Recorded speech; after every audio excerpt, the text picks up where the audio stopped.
बलूचिस्तान ने खुद को आज़ाद मुल्क के रूप में घोषणा की है। बलूचिस्तान समर्थक नेता यार मीर बलोच ने पीएम मोदी को पत्र लिख दिल्ली में बलूचिस्तान का दूतावास खोलने का आग्रह किया है। साथ ही भारत द्वारा चलाए गए ऑपरेशन सिंदूर की सराहना की है। उन्होंने ये भी कहा है कि अगर ऑपरेशन सिंदूर कुछ दिनों तक और चला होता तो बलूचिस्तान पूर्ण रूप से आज़ाद हो गया होता। मीर यार बलूच ने पाकिस्तानी सेना की बर्बरता का भी जिक्र किया है।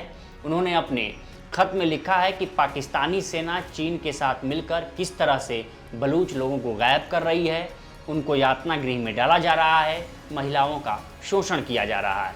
यार बलूच ने पीएम मोदी को लिखे खत में कहा है कि अगर ऑपरेशन सिंदूर सिर्फ एक हफ्ते और चलता तो आज हम एक स्वतंत्र राज्य बलूचिस्तान गणराज्य के रूप में भारत और अंतर्राष्ट्रीय समुदाय के साथ बातचीत कर रहे होते।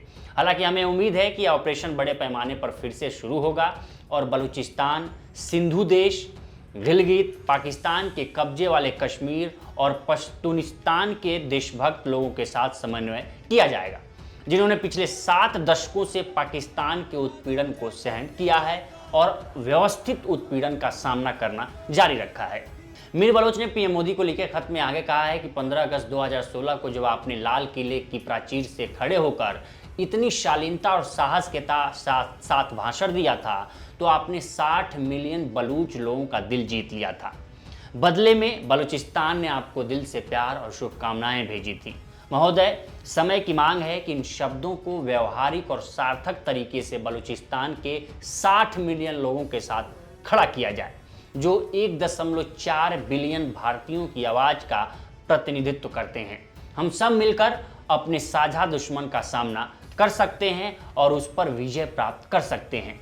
भारत और बलूच लोगों की इच्छा है कि भारत को दिल्ली में बलूचिस्तान के दूतावास की अनुमति देनी चाहिए और इस क्षेत्र में हमारे संयुक्त राष्ट्रीय और अंतर्राष्ट्रीय हितों पर चर्चा और रक्षा करने के लिए हमारे दोनों देशों के बीच उचित संचार होना चाहिए।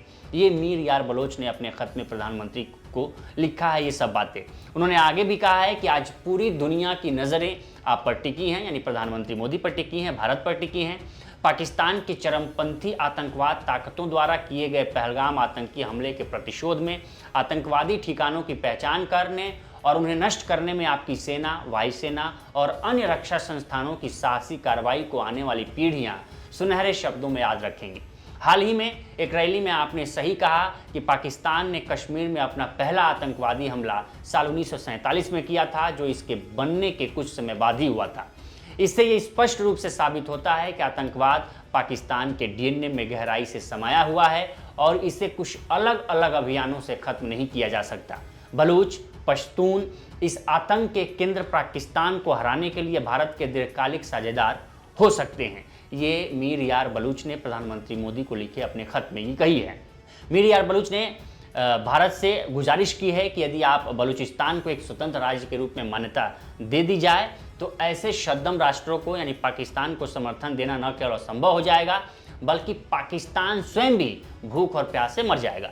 बलूचिस्तान अपनी अनूठी भौगोलिक स्थिति और अपार प्राकृतिक संसाधनों के कारण वैश्विक ध्यान का केंद्र बन गया है। इस महत्वपूर्ण समय में बलूच राष्ट्र भारी चुनौतियों का सामना कर रहा है। चीन बलूचिस्तान में स्थायी पैर जमाने की कोशिश कर रहा है। चीनी नौसेना के बेड़े उरमारा, जिवानी और ग्वादर में लंगर डाले हुए हैं और चीन ने ग्वादर में एशिया का सबसे बड़ा हवाई अड्डा भी चालू कर दिया है। बलूचिस्तान के लोगों को चीन से कोई लगाव नहीं है क्योंकि वह बलूच लोगों की इच्छा या सहमति के बिना पाकिस्तान की कब्जे वाली सेना को आर्थिक, कूटनीतिक, राजनीतिक और वित्तीय सहायता देता है। इस बीच बलूच राष्ट्र किसी भी मित्र देश से समर्थन से वंचित है। वर्तमान में हम खाली हाथ लेकिन दृढ़ संकल्प और राष्ट्रीय एकता को साथ चीन, पाकिस्तान और तुर्की के संयुक्त गठबंधन का विरोध कर रहे हैं।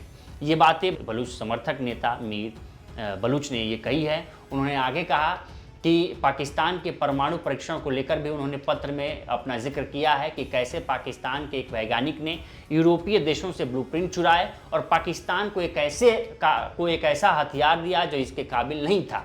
इसके साथ ही मीर यार ने पाकिस्तान की ईरान, तुर्की और चीन की तिकड़ी को भी भारत के लिए खतरा बताया है।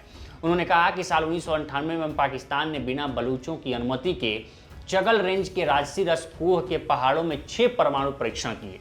इन परीक्षणों के 27 साल बाद भी प्रभावित इलाकों में झाड़ियां तक नहीं उगती हैं, लाखों एकड़ कृषि भूमि नष्ट हो गई है, पशुधन नष्ट हो गए हैं और वन्य जीवों के लिए खतरा काफ़ी बढ़ गया है। हमारे क्षेत्र की प्राकृतिक सुंदरता को अपूर्णीय क्षति हुई है। आज बलूचिस्तान मूवमेंट और बलूचिस्तान के देशभक्त लोग पाकिस्तान द्वारा किए गए इन परमाणु परीक्षणों के विरोध में खड़े हैं। हम अंतर्राष्ट्रीय समुदाय से अपील करते हैं कि वे तत्काल कार्रवाई करें और इस क्षेत्र को और विनाश से बचाने के लिए पाकिस्तान के असुरक्षित परमाणु हथियारों को जब्त करें। ये बातें मीर यार बलोच ने कही है। उन्होंने आगे कहा कि हम पाकिस्तान के प्रधानमंत्री की हाल ही में एक अन्य कट्टरपंथी इस्लामी देश ईरान की यात्रा से और भी चिंतित है, जिसके दौरान उन्होंने परमाणु हथियार बनाने की ईरान की नीति का समर्थन किया है।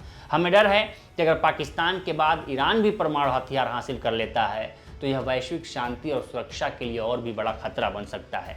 मीर बलोच ने आगे कहा कि पाकिस्तान की सेना चरमपंथी जिहादी मानसिकता से प्रेरित है। इस्लाम को ढाल बनाकर इस्लामाबाद और रावलपिंडी के जनरलों ने लगातार अपने निजी लाभ के लिए काम किया है, अपने बैंक बैलेंस को बढ़ाने के लिए धर्म का इस्तेमाल करते हैं। पाकिस्तान के इतिहास के अध्ययन से पता चलता है कि दुनिया को गुमराह करने के लिए धोखे और चालाकी का एक निरंतर पैटर्न रहा है। ये कुछ बातें थीं जो पीएम मोदी को बलूच समर्थक नेता द्वारा खत लिखकर कही गई थी। बता दें, बलूचिस्तान पिछले 70 सालों से ज़्यादा वक्त से पाकिस्तान से आज़ाद होने के लिए संघर्ष कर रहा है। उसका कहना है कि उसके संसाधनों का उपयोग कर पाकिस्तान अपना खजाना भर रहा है, जबकि बलूच लोगों को रोजी रोटी के लिए संघर्ष करना पड़ रहा है। तो फिलहाल इस स्टोरी में इतना है। यह स्टोरी आपको कैसी लगी हमें कमेंट के सेक्शन में ज़रूर बताएं। बाकी देश दुनिया की तमाम खबरों के लिए बने रहें लोकमत हिंदी के साथ। नमस्कार।